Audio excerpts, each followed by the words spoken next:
you live in a country like Sweden with many blondes, your afro hair doesn't just stand out. It tells a story that dates centuries back. Welcome back to my channel. My name is Ruth Adewale Oluyale, and if you're new here, I film my life as a Nigerian living in Sweden. This is a topic that is very dear to my heart, talking about my afro hair and how living in Sweden has made me love my afro even more. Yeah, you heard that right. Let's take it years back.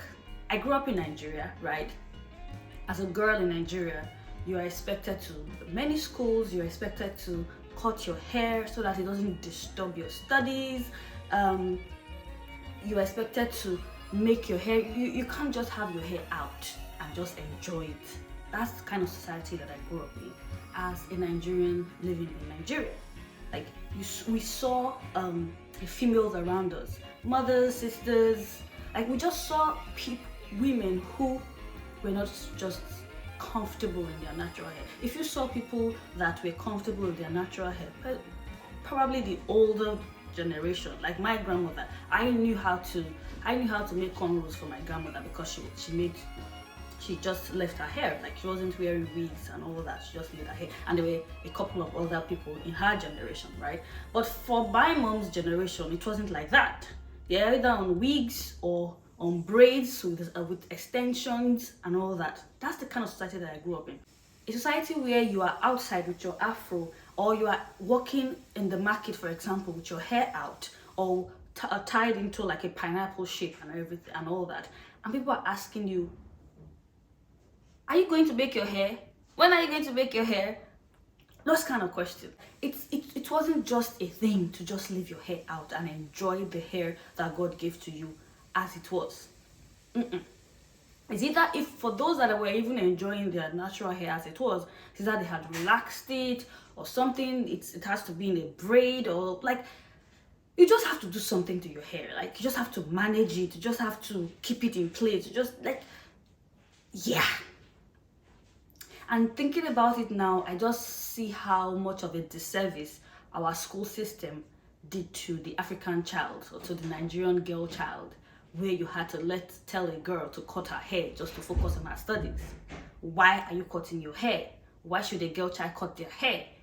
Why is it supposed to be a rule? Many women in Nigeria cannot even step out of their houses if they are not all wigs on fleek, braids on fleek and everything. So how did this all start? Was it always like this? I would like to think that it was not always like this, because the truth is we've had our own historical issues with colonialism, with slavery. It has kind of like influenced the way we saw ourselves, or the way we see ourselves, because of course when the Europeans came into Africa and all that, they did their numbers on us. And let's not forget that, in terms of the fact that everything African was evil and all that. So even with the way we saw ourselves, our skin color, the hair that we have on, everything was influenced by that historical event. Slavery, colonization had a lot to do with how we saw ourselves, how we perceived our hair. Because the truth is, if it's the thing about wearing wigs, people will bring the argument, well, every other race wears wigs, It's true. People wear wigs, women wear wigs all over the world. But I don't know of any race that wears wig that doesn't align with their kind of hair, except the black race. Yeah. Yeah. So if it was just about wearing wigs for convenience and all that, that would have been a different idea. At least we'll be seeing wigs that kind of like aligns with our hair texture, the afro wigs and all that. Not to say that there are no wigs like that, but I'm just trying to say how prevalent it is for let me speak for where I'm from, Nigerian women to wear Caucasian looking hair, wigs, Asian looking wigs and all that. And the multi-million-dollar industry that the wig that wig business has become. Like, it's such a huge industry where, like, in fact, it's now more like it has been ingrained into the culture, not just the culture, but the class system, where you are sized up based on how expensive the wig on your hair is. And you begin to wonder, who has bewitched us to think that someone's worth is based on the fake hair that they are wearing? Who has bewitched us? But yeah, that's the society that I lived in. That's just it. Where people, like, how dare you use your natural hair to do your wedding? Like, how dare you? How dare you? How dare you? How dare you wear your natural hair to an important occasion without managing it? How dare you? So that just describes the society that I lived in as a Nigerian. Of course, there were people that were okay with their natural hair, but they didn't do it because of identity, or that's how they did it, out of religious reasons. There were some religious Christian denominations in Nigeria, or they still are, who did not believe in extensions, wigs, or trying to transform your natural hair with relaxers and all that. They believe that you should keep your hair the way it is. So they did it because of religion, not necessarily because, oh yeah, that's basically it. So we had those people, right? But for the vast majority of people who are not in that kind of denomination, it was almost like it wasn't a thing that you just have your hair. Like, why do you just have your hair? Like, why are you not braiding it? Why are you not putting on wig? Why are you not using extension? Until some recent years ago, when there was a wave of natural hair movement. It was like a big wave. People were loving their hair. People were cutting their relaxed hair just to grow it out naturally. There was just a massive wave of natural hair movement, Afro hair movement. There were YouTubers. There were quite a number of influencers, celebrities, like owning their hair, growing it out and all that. And that wave has kind of continued. But of course, it has reduced in terms of what's it called, popularity. Again, it has reduced because of some people who joined the bandwagon had to I can't deal with my natural hair, let me go back to relaxer and all that. So it has kind of reduced, but that's kind of like gave popularity to the natural Afro hair. So the problem that I have with that wave, I wouldn't say the wave though, but maybe the outcome of the wave was that people started learning how to grow their natural hair. There were influencers, YouTubers, people that wrote about natural hair, how to take care of it, how to make it grow longer. And it actually exposed us to the fact that our 4C hair, which is very common amongst the sub-Saharan African people and their diasporan counterpart, right, can actually grow very long and full and healthy. It wasn't just about, if you have long hair, it's genetics. If you don't have, well, sorry for you. So we were now able to like grow our hair long.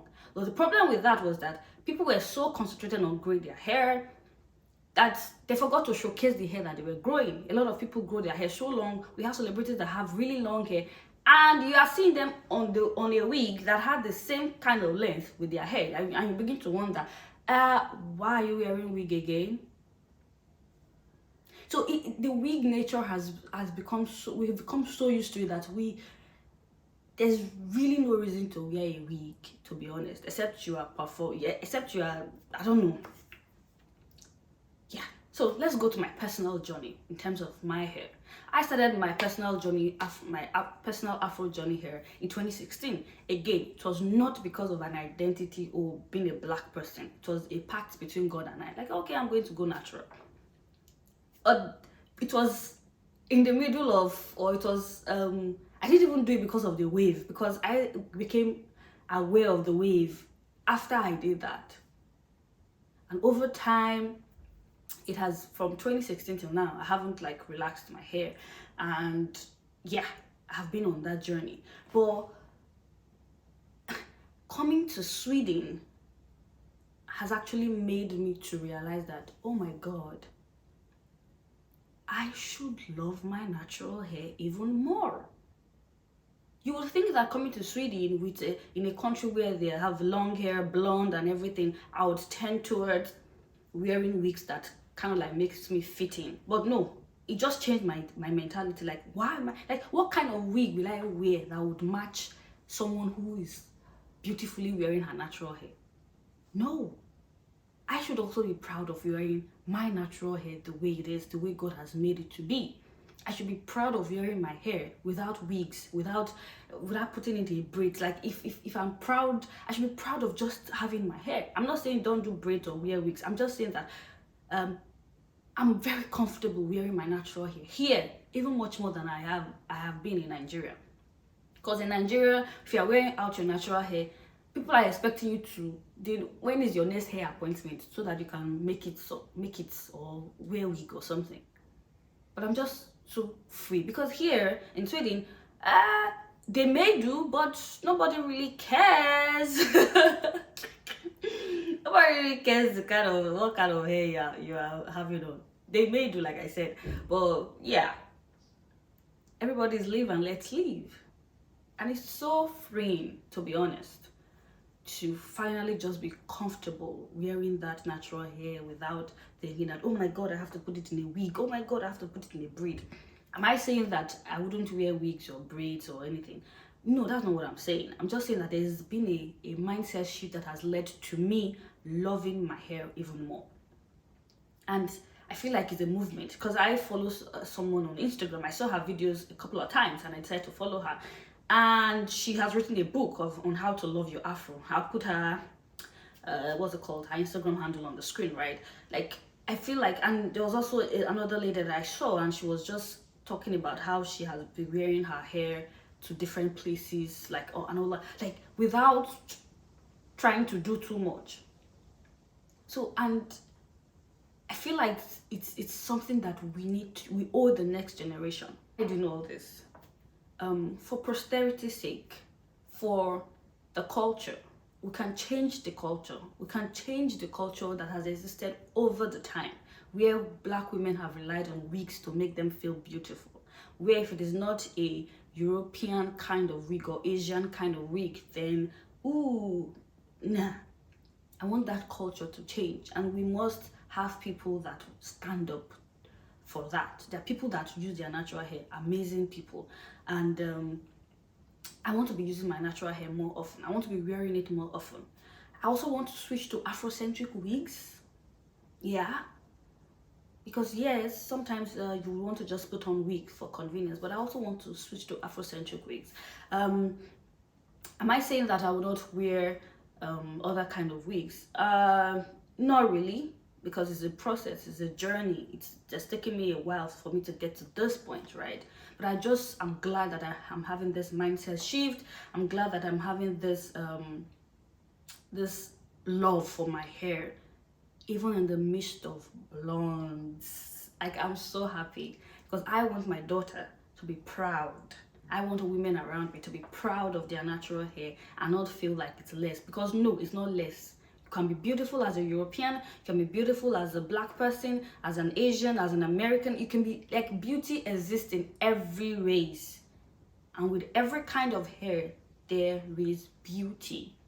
It doesn't have to be a particular way.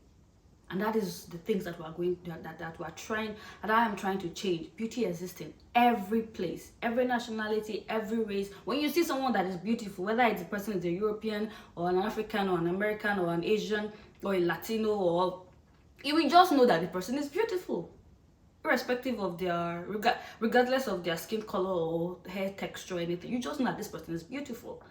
So I am beautiful with my Afro hair, and that is what and then I'm glad about the fact that being in Sweden lives, like, it puts off that pressure of it puts off that pressure of trying to quote and unquote compete, wear wigs, spend thousands of naira trying to buy wigs so that you can look like I just love my hair, seriously. And I'm on a journey to, like, grow it even much longer. Who knows, I might give you updates on how the hair journey is going and all that. So yes, I love Sweden because of this. Like, I feel freer to be like this in Sweden than I am in Nigeria, which is very ironic, right? I hope you've enjoyed this video like I did filming. Yes. All right, until I come your way next time again. Bye bye.